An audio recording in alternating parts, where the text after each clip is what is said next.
Hola, sean todos muy bienvenidos a este tiempo que vamos a compartir hoy. Eh, el servicio a Dios nace de un corazón agradecido, así es habitualmente, ¿verdad? Los cristianos creemos que Dios nos ha amado tanto que dio a Jesucristo para que nosotros pudiéramos tener una vida transformada, una vida libre del pecado, una vida libre que nos permitan realmente cumplir el propósito para el que fuimos creados, que es darle a Dios toda la gloria y la honra que solamente Él merece. La muerte de Cristo en la cruz no es solamente un hecho histórico con consecuencias en el tiempo en el que se produjo, ¿verdad? Sino que es algo que está previsto desde la eternidad y que se proyecta hasta la eternidad.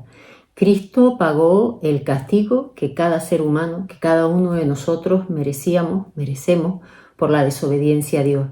Y por medio de esa entrega en la cruz, de su muerte en la cruz, podemos tener una relación correcta, una relación restaurada con Dios. Podemos tener paz con Dios, en definitiva, ¿verdad?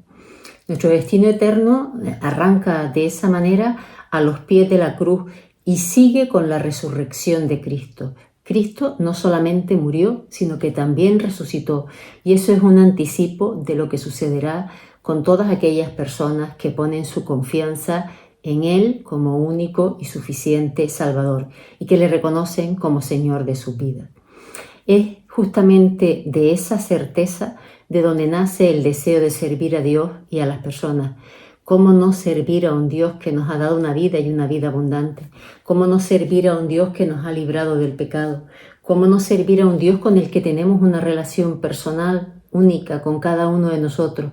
¿Cómo no servir a un Dios que se acordó de nosotros en su eternidad y que proveyó un remedio para nuestra insuficiencia, para salvarnos por nosotros mismos? ¿Cómo no servirle? ¿Cómo no darle la gloria y la honra que Él merece? ¿Cómo no tener vidas agradecidas, verdad? Esta fue la experiencia que tuvo el apóstol Pablo, según se nos relata en el libro de los Hechos, en el capítulo 9. Y dice así: Saulo, respirando aún amenazas y muerte contra los discípulos del Señor, vino al sumo sacerdote y le pidió cartas para la sinagoga de Damasco, a fin de que si hallase algunos hombres o mujeres de este camino, los trajese presos a Jerusalén. Se refiere a los discípulos, a los seguidores de Cristo, ¿verdad? Y sigue diciendo: mas yendo por el camino, aconteció que al llegar cerca de Damasco, repentinamente le rodeó un resplandor de luz del cielo, y cayendo en tierra oyó una voz que le decía: Saulo, Saulo, ¿por qué me persigues? Él dijo: ¿quién eres, Señor? Y le dijo la voz que oyó: yo soy Jesús, a quien tú persigues. Dura cosa te es dar coces contra el aguijón. Él, temblando y temeroso, dijo: Señor, ¿qué quieres que yo haga? Y el Señor le dijo: levántate y entra en la ciudad y se te dirá lo que debes hacer. Dos preguntas hizo Pablo. ¿Quién eres? Soy Jesús, a quien tú persigues, le respondió el Señor. ¿Qué quieres que haga? Fue la segunda pregunta. Y el Señor le respondió: levántate, entra en la ciudad y se te dirá lo que debes hacer. Y Pablo, Saulo, hizo lo que Jesús le pidió, entró en la ciudad y después de que sanara pues esas heridas, esa ceguera que al parecer le afectó, y tras unos días estando con los discípulos, pues una vez, como digo, recuperada la vista, Pablo comenzó a servir. Y lo va a hacer de una manera muy especial, como tendremos ocasión de ver. La palabra servir tiene diversos significados y todos ellos resultan muy interesantes. Por ejemplo, servir significa ser de utilidad o estar hecho para un determinado propósito. También puede significar hacer algo en beneficio o de utilidad para alguien. Pero servir también tiene como significado dar culto a Dios. Servir es una forma de dar culto a Dios, ¿no? De reconocer al único Dios que merece todo el honor. Lo primero que hizo Pablo, acabamos de contar cómo fue su encuentro con Jesús, ¿verdad? Lo primero que hizo Pablo tras este encuentro, además de levantarse y obedecer, una vez Pablo comprende quién era Jesús y cree en él, lo que hace es obedecerle y servirle. Y le va a servir, como digo, de una forma muy especial, como vemos en el libro de los Hechos, en el capítulo 9, entre los versículos 20 y 22, que dicen así. Enseguida predicaba a Cristo, está hablando de Pablo, en las sinagogas, diciendo que este era el Hijo de Dios. Y todos los que lo oían estaban atónitos y decían, ¿no es este el que asolaba en Jerusalén a los que invocaban este nombre? Y a eso vino acá, para llevarlos presos ante los principales sacerdotes. Pero Saulo mucho más se esforzaba y confundía a los judíos que moraban en Damasco, demostrando que Jesús era el Cristo. Este modo de servir, que es contar a otros quién es Jesús y lo que ha hecho en su vida, solamente puede nacer como resultado de una profunda convicción de lo que se está diciendo. No tendría ningún sentido que Pablo arriesgara su propia vida como efectivamente hizo, y si leemos el libro de los Hechos vemos las múltiples ocasiones en las que sufrió pues azotes, encarcelamientos, su vida peligró en muchos momentos, ¿verdad? Para tomar una decisión de ese tipo en alguien que hasta ese momento tenía una vida relativamente buena, que además tenía futuro, podía haber prosperado como fariseo, era un hombre formado, era un hombre culto, era ciudadano romano, o sea, tenía a su alcance todo lo que cualquiera en su época y en su contexto social habría deseado para llevar una vida provechosa, en el sentido más convencional de la expresión. Sin embargo, Pablo deja todo eso detrás por servir a Jesús. A ese Jesús que le derriba del caballo, que le ciega un momento para después darle una luz plena de conocimiento de él, de quién es él y qué es lo que Jesús ofrece, que es el perdón de los pecados y la vida eterna. A ese Dios es al que Pablo quiere servir y comienza sirviéndolo, hablándole a otras personas de él, aquello que para él ha sido un descubrimiento maravilloso, que es como quien descubre el tesoro más valioso que pudiera haber en el mundo. En lugar de reservarlo solo para sí, lo quiere compartir. Y de hecho vemos que Pablo en muchas ocasiones, refiriéndose a los judíos y hablando de los judíos como sus hermanos, llega a decir en un momento determinado que estaría dispuesto a arriesgar su propia salvación, ¿verdad?, a cambio de que ellos pudieran ser salvos, a cambio de que ellos pudieran llegar a conocer a Jesús, a reconocerle como el Hijo de Dios y a entregarle su vida, a entender que solamente en Cristo hay salvación. De ahí la confusión de aquellos que le escuchaban, ¿no? O sea, no eran capaces de entender, bueno, ¿y qué es lo que ha pasado, ¿no? Si este hombre venía con un propósito determinado, que es justamente el contrario que está haciendo. La vida de Pablo dio un cambio radical por conocer a Jesús. Y es un cambio que incluye servirle desde el minuto uno. Desde el primer momento vemos a Pablo sirviendo. Vamos a conocer algunas cosas más acerca de él. Una de las cosas que podemos apreciar cuando nos acercamos a una iglesia, cuando entramos en una iglesia, es las iglesias cristianas evangélicas. Vamos a ver que hay personas que están sirviendo y están sirviendo de distintas maneras, ¿no? Les puedo hablar de la iglesia de Juan de la Cosa 24, donde nosotros nos reunimos, y ahí lo que vemos es personas, por ejemplo, que hacen que los locales en los que nos reunimos habitualmente estén limpios, se ocupan de la limpieza de esos locales. Otras personas, por ejemplo, nos dan acomodo los domingos, nos dicen dónde nos podemos sentar y también nos proporcionan pues información que podamos necesitar en un momento determinado. Otras personas, por ejemplo, nos ayudan a adorar a Dios pues a través de la alabanza, cantando, a través de sus voces y también a través de los instrumentos que tocan.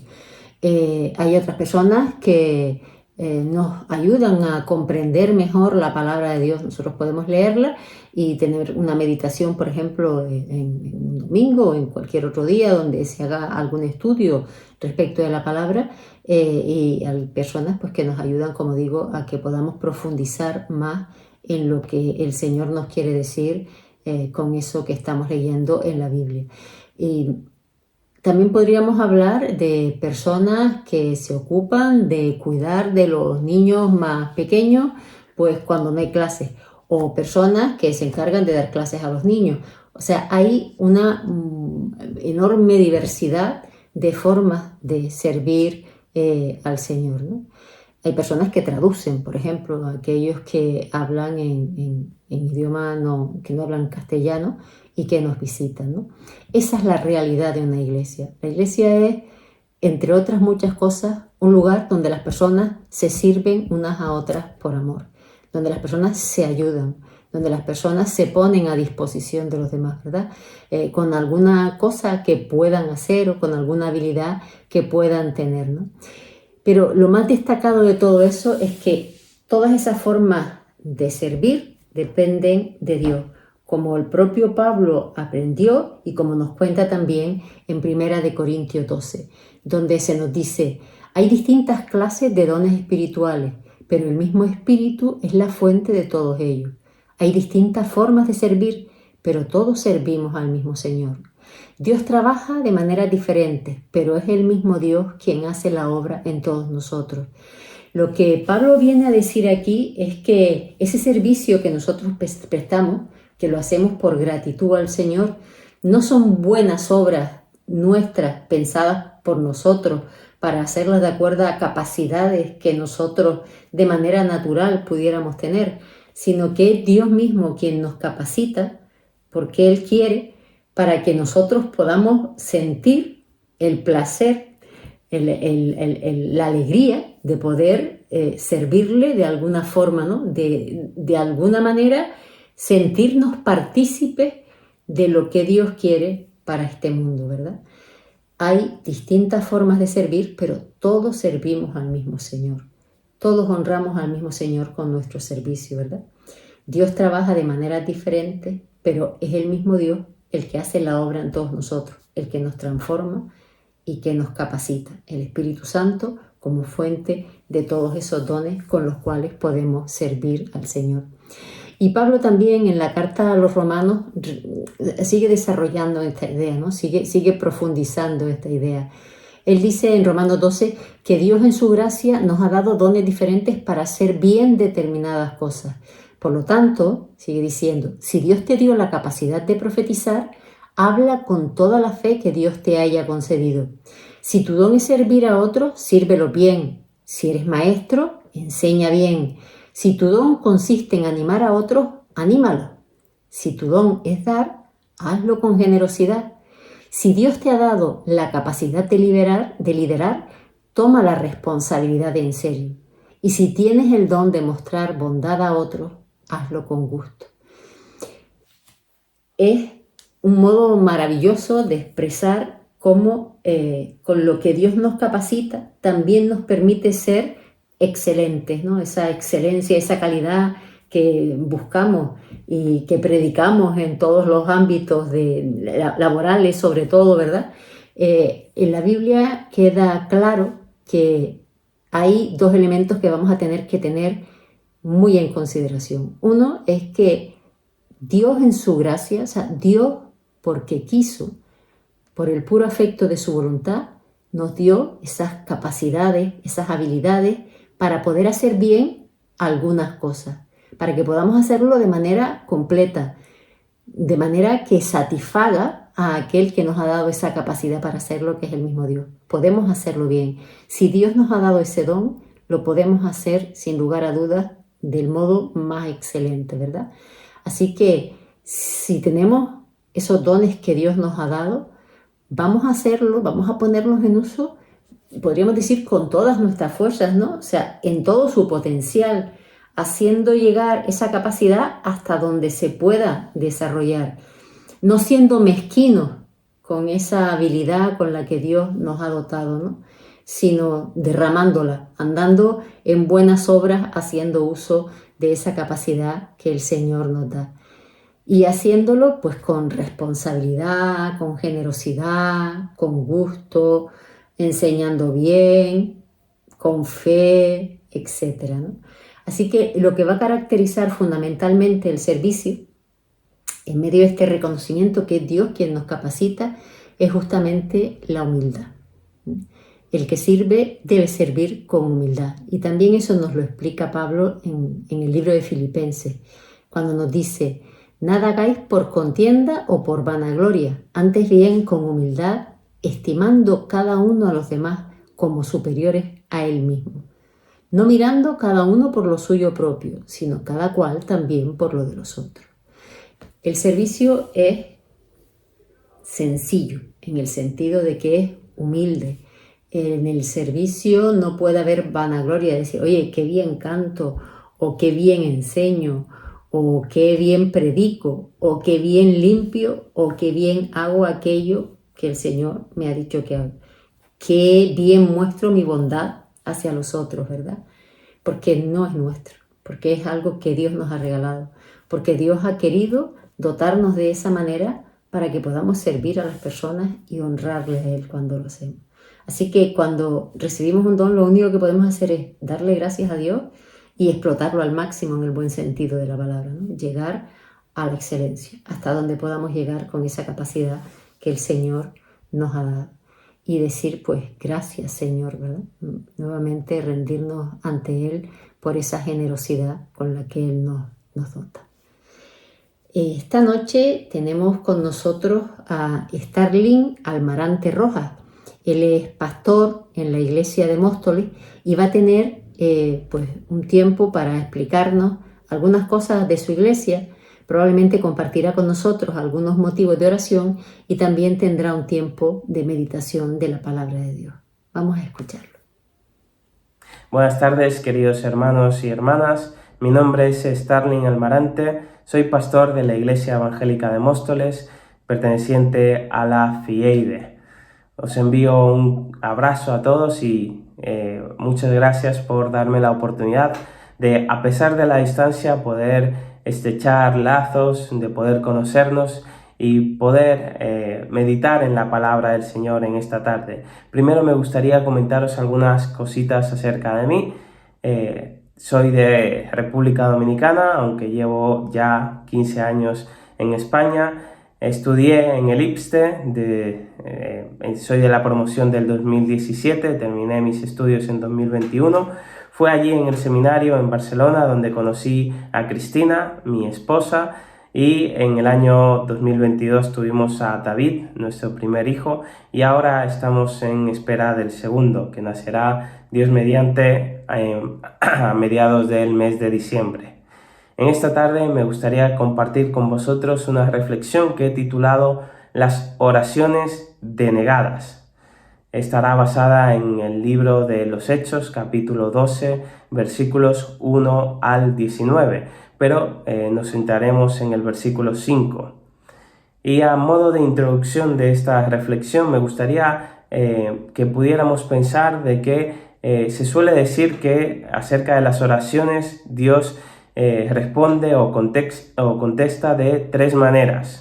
La primera es cuando Él dice sí y nos da aquella petición que le estamos pidiendo. La segunda es cuando Él dice no y no nos da lo que le pedimos. Y la tercera es cuando Él dice espera.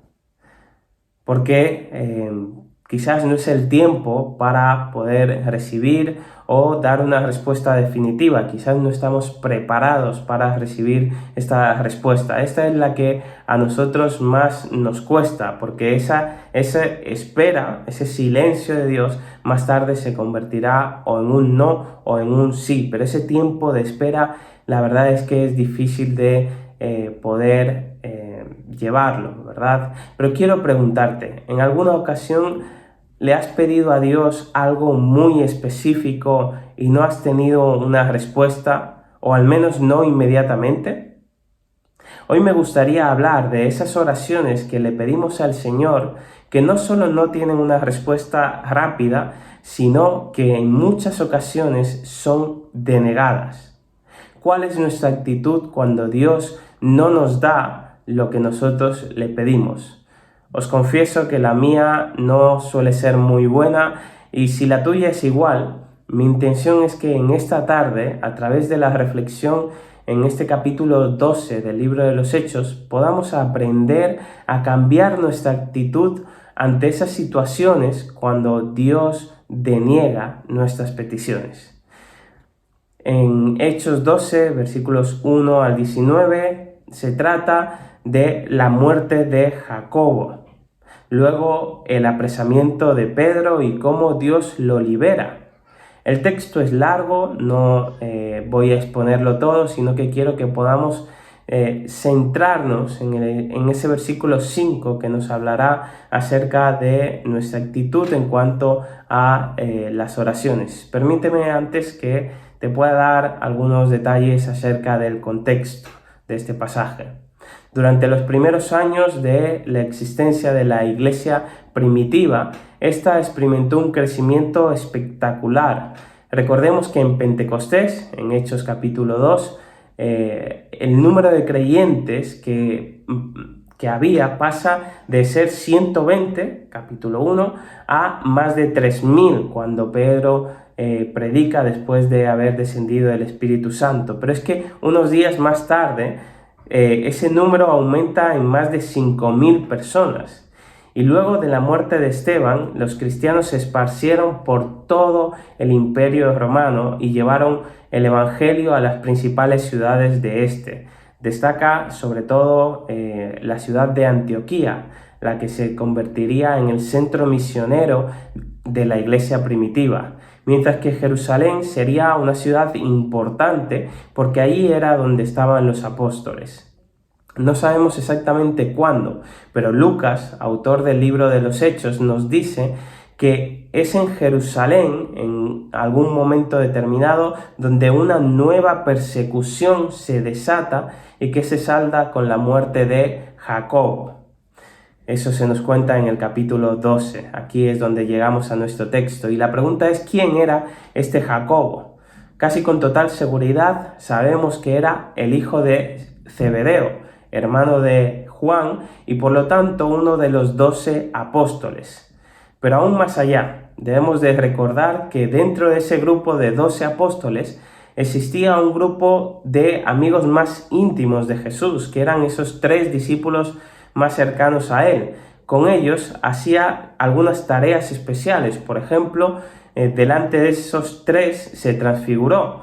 Y en Lucas 9:28, en ese pasaje de la transfiguración, se nos revela la identidad de esos 3 discípulos. Se nos dicen que eran Pedro, Juan y Jacobo, la persona de la cual acabamos de leer en Hechos 12 que acaba de morir. Así que no es cualquier persona que ha muerto, sino uno de los pilares de la iglesia, uno de los 12 apóstoles, uno de esos 3 que formaban parte del círculo íntimo de Jesús. Así que cuando Herodes, rey de Judea, vio que la muerte de uno de los líderes de la iglesia había agradado al pueblo, también quiso hacer lo mismo con Pedro, el gran líder, la cabeza visible de la iglesia primitiva. Es así que logra apresarlo y más o menos conocemos el resto de la historia si hemos leído este pasaje de Hechos 12. Pero me gustaría que centráramos esta reflexión en el versículo 5, donde dice: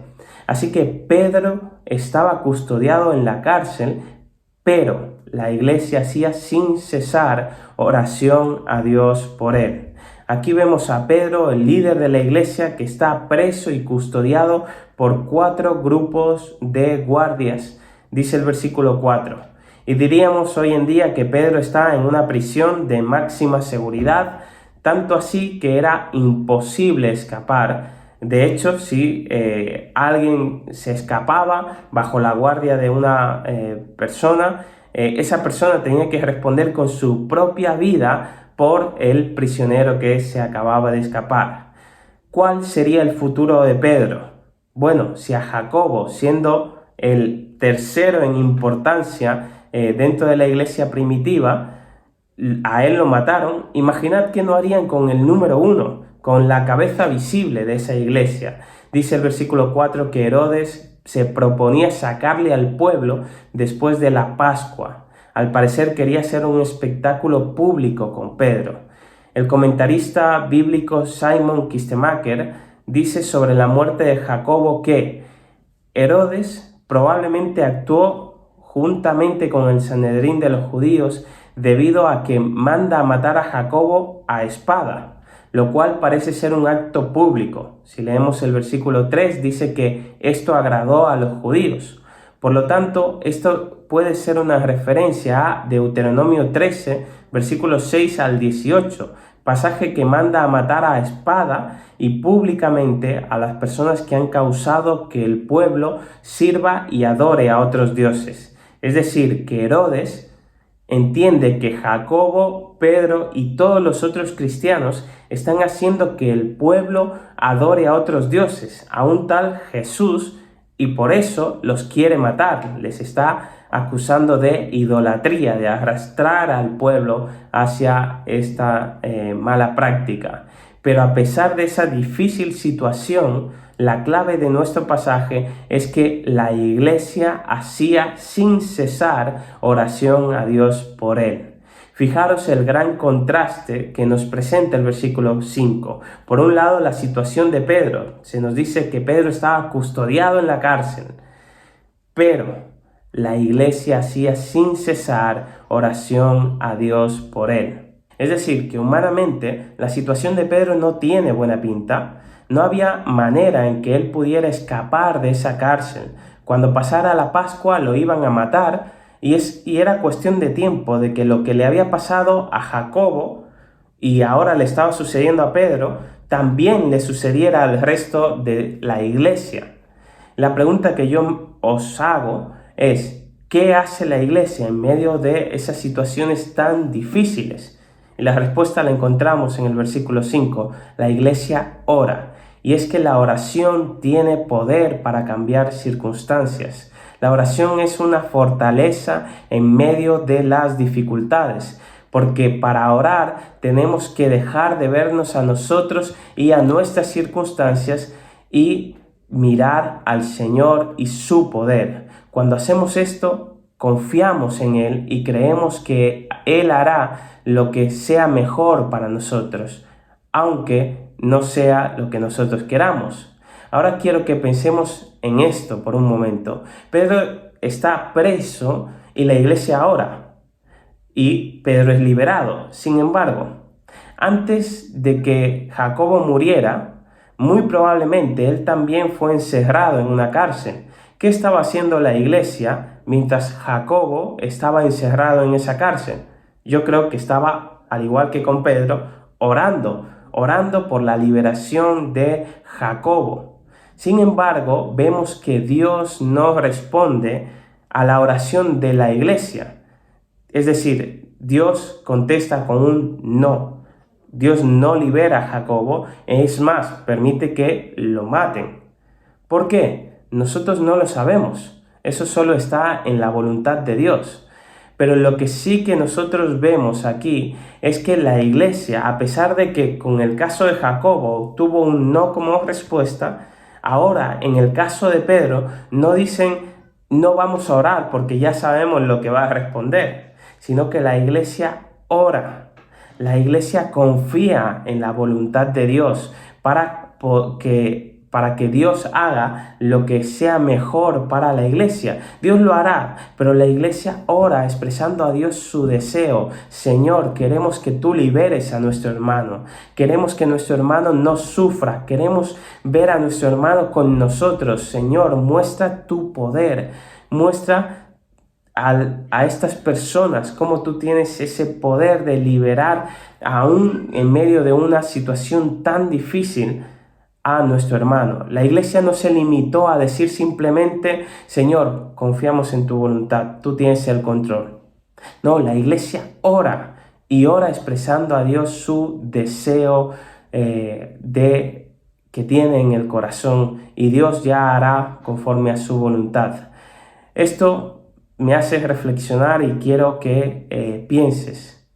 Si tú eres una persona, un padre o una madre que has visto a tus hijos alejarse de Dios y desde entonces has estado orando y han pasado semanas, meses, años y todavía no has obtenido una respuesta en que tus hijos vuelvan al Señor, yo te animo, sigue orando. No te des por vencido, confía en el Señor, ten esperanza, sigue orando por tu hijo y el Señor obrará conforme a su voluntad. Quizás te has quedado sin trabajo debido a las diferentes crisis que hemos estado viviendo en nuestro país.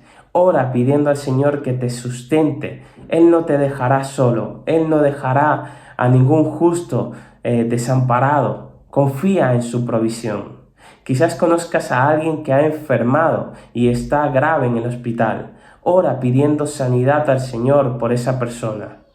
Oremos por nuestros gobernantes, por la Iglesia, por la expansión del Evangelio en España, por nosotros, por nuestras familias. Oremos para que el poder de Dios sea mostrado en nuestras vidas y alrededor de las personas que están en nuestras vidas. Y antes de concluir este mensaje, si has leído todo el pasaje, verás que la Iglesia ha orado por Pedro para que el Señor lo libere. Pedro finalmente será liberado y cuando él sale de la cárcel, él va a donde estaba la Iglesia precisamente orando por él. Sin embargo, cuando él toca la puerta, no le abren la puerta, sino que la criada va adentro y le cuenta al resto de los hermanos: Pedro está fuera, el Señor lo ha liberado. ¿Y sabéis qué pasa? Que no le creen. Esto me hace ver cómo ellos oraban, pero parece que no tenían la fe o la convicción de que Dios podía liberar verdaderamente a Pedro. Y te pregunto, ¿qué pasa con nosotros cuando oramos por los enfermos? ¿Qué pasaría? ¿Crees que Dios verdaderamente puede sanar a un enfermo? ¿Qué pasaría si en nuestra iglesia, cuando oramos por los enfermos, de repente un hermano que está enfermo sana? ¿Lo creeríamos o lo pondríamos como algo que ha sucedido por accidente o quizás el emocionalismo? ¿O qué pasaría si oramos por la expansión del Evangelio en nuestro país y de repente hay un avivamiento? ¿Lo creeríamos? ¿Oramos con convicción o oramos por orar? Yo creo que la Iglesia muchas veces ha limitado el poder de Dios. Oramos pero sin fe. No creemos que pueda suceder aquello que le pedimos a Dios. Si este es también tu caso, yo te animo que a partir de hoy, a través de la reflexión de este pasaje, podamos confiar en el poder de Dios. Nuestro Dios sigue siendo poderoso. Él sigue liberando, Él sigue sanando, Él sigue fortaleciendo, Él sigue construyendo su iglesia. Así que pide al Señor con fe y Él hará conforme a su voluntad, pero expresa cuál es el deseo de tu corazón. ¿Crees tú que Dios puede hacer lo que Él te pide? Yo espero que a partir de ahora podamos decir todos que sí, confiamos en su voluntad y pedimos con fe para que el Señor obre. ¿Qué te parece si lo podéis poner en práctica en estos momentos? Me gustaría compartir con vosotros algunos temas de oración en 3 ámbitos. En primer lugar, por mi persona. En segundo, por mi familia y en tercero, por la iglesia. En cuanto a mí, os pido que oréis porque en septiembre de este año 2023 cumpliré 2 años como pastor de la Iglesia Evangélica de Móstoles. Son los 2 primeros años que por estatutos estoy a prueba, de manera que a finales del mes de septiembre está convocada una asamblea de la iglesia para que puedan decidir si quieren que yo continúe en el pastorado de la iglesia. Así que te pido que ores por sabiduría a la iglesia. Esto va a afectar a mi trabajo y a mi familia. Pide al Señor también que nos pueda dar a nosotros paz. Nosotros estamos contentos con la iglesia. Te pido que ores al Señor para que tanto para la iglesia como para mi familia pueda tomarse la mejor decisión posible. En cuanto a una petición por mi familia, te pido por nuestro futuro bebé que nacerá en el mes de diciembre. Ora para que el embarazo pueda estar todo bien y que nuestro hijo pueda nacer con mucha salud. Y finalmente una petición por la iglesia. Llevamos muchos años teniendo el local de la iglesia en propiedad, pero también tenemos en alquiler un local donde realizamos actividades, entre ellas la obra social. Llevamos años queriendo adquirir este local, pero los dueños no quieren venderlo. Pero hace unos días nos hemos enterado que un local que está al lado del que tenemos alquilado ha sido puesto en venta. La verdad es que nos gustaría adquirir ese local. Te pido que ores al Señor para que nos dé la sabiduría, nos provea de los medios para poder adquirir este local si es su voluntad. Muy bien, queridos hermanos, pues muchas gracias por vuestra atención, por el tiempo que podemos compartir y disfrutad del tiempo de oración, y os mando un gran abrazo desde Móstoles, al sur de Madrid. Un abrazo, el Señor os bendiga. Como decía antes, Dios nos ha dado capacidades para que podamos servirle con excelencia, ¿verdad? El apóstol Pedro nos dice también en qué consiste esa excelencia respecto a algunos de los dones con los que Dios nos capacita. Y lo vemos en Primera de Pedro, en el capítulo 4, donde dice: Dios, de su gran variedad de dones espirituales, les ha dado un don a cada uno de ustedes. Úsenlo bien para servirse los unos a los otros. ¿Has recibido el don de hablar en público? Entonces habla como si Dios mismo estuviera hablando por medio de ti. ¿Has recibido el don de ayudar a otros? Ayúdalos con toda la fuerza y la energía que Dios te da. Así, cada cosa que hagas traerá gloria a Dios por medio de Jesucristo. A Él sea toda la gloria y todo el poder por siempre y para siempre. Amén. Notemos que aquí lo que se nos dice es algo que ya hemos comentado antes también, ¿verdad? Que a cada uno Dios le da un don. Y si esto es así, si lo que dice la palabra es que de la gran variedad de dones espirituales Dios ha dado un don a cada uno de ustedes, a cada una de esas personas que han puesto su confianza en Cristo, que le han reconocido como Salvador y que lo tienen como Señor de sus vidas, Dios le ha dado un don para servirle, ¿verdad? Eso implica que ningún cristiano, ninguno de nosotros, deberíamos decir, quizás podemos decirlo, pero quizás no es lo más acertado, que no tenemos un don o que no tenemos ningún don, más propiamente dicho, ¿verdad? Porque con toda seguridad Dios me ha capacitado, te ha capacitado, nos ha capacitado para servirle. El don, el sentido que tiene no es darnos un adorno, una cualidad que tengamos para poder presumir de ella. Dios quiere que participemos en su obra y para eso Él nos da los recursos, las habilidades que necesitamos para hacerlo y para hacerlo además de una manera excelente. Quizás ese don te puede parecer insignificante, puedes pensar, realmente esto es un don, esto es una cosa que me sale solo, podríamos decir, ¿verdad?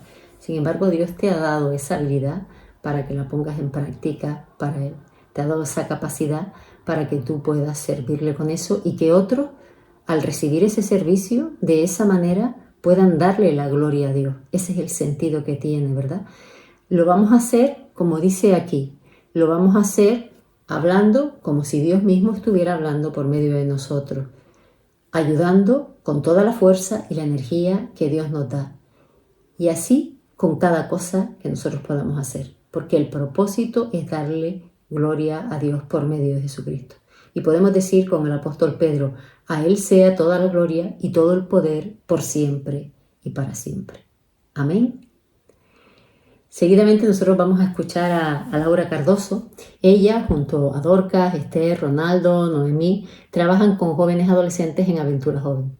Todos ellos invierten parte de su tiempo en ayudar, acompañar a estos chicos y chicas en ese proceso de conocer a Jesús, como también lo hacen en la misión juvenil Daniel, Noemí y Sofía y otras personas que también colaboran. Laura nos va a hablar del campamento conjunto que van a celebrar AJ y MJ, Aventura Joven y la Misión Juvenil, y la importancia que tienen estos encuentros, más allá de los aspectos lúdicos, de la diversión y del descanso en este fin de curso para todos esos chicos y chicas y jóvenes. La realidad es que ellos también van a tener la oportunidad de escuchar de Jesús y en muchos casos vemos vidas transformadas.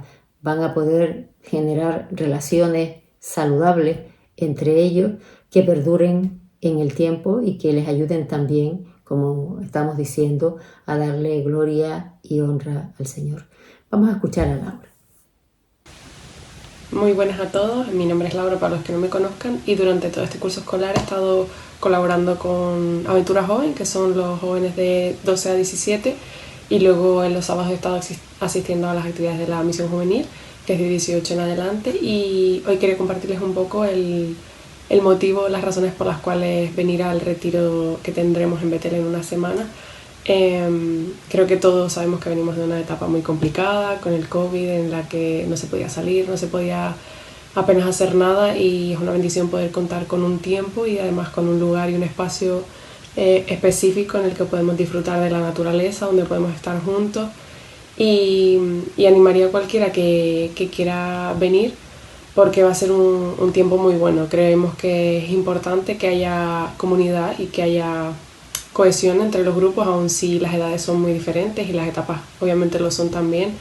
Creemos que es importante que tanto los más pequeños como los más grandes se conozcan entre sí, que puedan tener relaciones, que puedan saberse los nombres de los demás, y aunque quizá no vayan a tener tanta profundidad como con la gente de su edad, creemos que es importante que haya unidad entre los grupos de jóvenes de la iglesia, que se preocupen unos por otros, crear en los mayores la necesidad de alguna manera de cuidar de los más pequeños, y en los más pequeños el sentirse cuidados y sentirse apoyados y poder fijarse en alguien que sea más mayor, que tiene un poco más de experiencia, alguien a quien quizá preguntarle dudas sobre qué estudiar, cómo enfrentar ciertos problemas, porque es verdad que según las edades pues hay cosas que a lo mejor no compartirías con tus padres por lo que sea, o cuando eres más mayor quizá pues tu experiencia, tus errores o tus aciertos pueden ayudar a alguien, ¿no? Y entonces algo como lo que queremos hacer en unas semanas, en ese fin de semana, es crear esa unidad, que la gente se conozca, que vea que no están tan alejados como piensan, aunque las edades sean diferentes, y sobre todo que haya más unidad y más hermandad en la iglesia, que los domingos se puedan ver también y disfrutar de estar juntos en el culto, pero que no se reduzca solo a ese tiempo. Ya hemos hecho más actividades en el curso juntos, pero creemos que este va a ser un tiempo de profundizar aún más, en el que vamos a tener también tiempos para jugar, tiempos para reflexionar, pero sobre todo tiempo de estar juntos. Creo que no lo podría enfatizar mucho más, porque creo que es lo que más deseamos, que realmente sea un tiempo de bendición para todos los que vayamos a asistir, que sé que va a ser así. En el equipo estamos súper ilusionados con la idea de volver a Betel, de hacer un campamento como antes, y sabemos que todos tenemos mucho que aprender los unos de los otros, entonces va a ser una oportunidad de oro, y animo a cualquiera que se lo esté pensando a que se apunte, aunque sea la lista de espera, pero que no lo deje pasar, y que para la próxima esté ahí en primera fila para apuntarse, porque estoy segura de que el Señor se está moviendo, porque ya lo hemos estado viendo durante este curso en cada uno de los grupos. El Señor está haciendo su obra, está enseñándonos muchísimas cosas, y queremos seguir profundizando, y que aunque llega el verano y va a haber vacaciones, no va a haber tantas actividades, pues no queremos que haya esa desconexión. Entonces esperamos que este campamento también sirva para eso. Así que nada, les animo a que asistan, también les animo a que estén orando por el equipo y también por todos los que van a asistir. Que el Señor nos guíe, que nos dé discernimiento, que nos ayude y que lo podamos disfrutar mucho. Así que muchas gracias y buena tarde. En el Evangelio de Mateo, en el capítulo 19, podemos leer: cierto día, algunos padres llevaron a sus niños a Jesús para que pusiera sus manos sobre ellos y orara por ellos. Pero los discípulos regañaron a los padres por molestar a Jesús. Pero Jesús les dijo: dejen que los niños vengan a mí, no los detengan, pues el reino del cielo pertenece a los que son como estos niños. Entonces les puso las manos sobre la cabeza y los bendijo antes de irse. Los más pequeños son una parte importante de nuestra iglesia, y la verdad es que le damos gracias a Dios por la vida de cada niño y de cada niña a los que tenemos la oportunidad de contarles quién es Jesús. Y damos también muchas gracias a Dios por los maestros y las maestras que preparan materiales y clases para que los niños de distintas edades que acuden cada domingo a la escuela dominical pues puedan aprender de Jesús, puedan conocer lo que dice la palabra de Dios, lo que dice la Biblia. Es un trabajo quizás que no se ve para los que no tenemos hijos en edad de escuela dominical, ¿verdad? O que puede pasar desapercibido por cualquier circunstancia, pero es un trabajo sumamente valioso y estamos, como digo, de verdad agradecidos al Señor por toda esa obra que ellos hacen. Con la llegada de las vacaciones no nos olvidamos de los peques y entonces lo que se ha hecho es que también tenemos personas dispuestas a trabajar en verano con los niños. En este caso se trata de organizar un campamento urbano para niños y niñas. Y vamos a saber un poco de cómo va a tener lugar esta actividad. Mateus dos Santos nos va a contar en qué consiste y quiénes son las otras personas que participan con él en esta actividad. Vamos a escuchar, Mateo. Buenas. Como muchos ya saben, del 24 al 28 de julio celebraremos en nuestra iglesia la escuela bíblica de verano para todos aquellos chicos y chicas que estén en edades comprendidas entre los 5 y los 12 años. Y este vídeo es para invitar a todos aquellos que aún no lo han hecho a poder inscribir a los chicos y chicas que tengan pues en esas edades a su alrededor, a invitarlos a asistir, invitar a los padres y madres de los colegios o de los trabajos a que también puedan unirse. Es una escuela bíblica que está pensada para que los chicos lo pasen también bien, a la misma vez que aprenden de la verdad que viene de Dios. Y son tiempos importantes, yo mismo lo he experimentado, he sido testigo de cómo el Señor ha usado pues actividades como estas para reafirmar mi propia fe y enseñarme cuál es el camino que el Señor tiene para mi vida y cómo es posible pues seguir ese camino. Y de verdad que son tiempos muy especiales en los que los niños, además de compartir experiencias, vivencias, disfrutar, reír, bailar, saltar, sobre todo pues pasarlo bien, a la misma vez pues están aprendiendo de la verdad que viene de Dios, de su Hijo, de su obra en este mundo. Y son oportunidades que también tenemos, este tipo de actividades que son diferentes para que puedan invitar a niños de otros contextos y que puedan pues de esa forma llevar a cabo la obra, ¿no?, que el Señor nos ha mandado, que es dar a conocer su evangelio a lo largo y a lo ancho de este mundo. Y de verdad que sé que muchos ya lo han hecho, pero sigo insistiendo en que puedan invitar a todos aquellos chicos que tienen a su alrededor en esas edades. Como ya dije, será del 24 al 28 de julio y las inscripciones están abiertas hasta el día 30 de este mes, así que dense prisa. Tenemos plazas limitadas que aún quedan más o menos la mitad a día de hoy y voy a orar para que el Señor permita que sea un tiempo de bendición.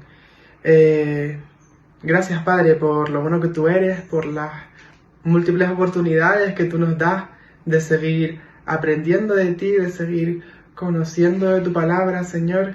En esta ocasión pues te doy gracias por la Escuela Bíblica de Verano, por las personas que van a colaborar en ella, Señor, por los chicos y chicas que van a asistir, que tú permitas que sus corazones se abran a tu verdad, Señor, que se entreguen a ti, que abras las puertas necesarias, Señor, y que permitas que sea un tiempo de bendición, de ánimo, Señor, de conocimiento de ti, Señor, de acercamiento a tu palabra, a tu obra, a tu Hijo, Señor, y que también, pues a la misma vez que los chicos disfrutan, Señor, que puedan crecer en ti o conocerte, Señor. Ayúdanos también a los monitores, Señor, a poder ser fieles ejemplos de tu amor, de tu gracia, de tu misericordia, Señor, que todo aquello que hagamos sea un reflejo de aquello que tú ya has hecho en nuestras vidas, Padre.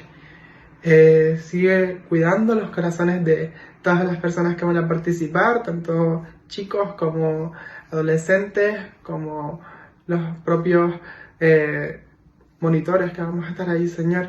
Y gracias, Señor, por tu iglesia que nos está apoyando en oración, Señor, que está permitiendo que este campamento se lleve a cabo, Señor, y que tú permitas que esto sea pues para el crecimiento de tu iglesia.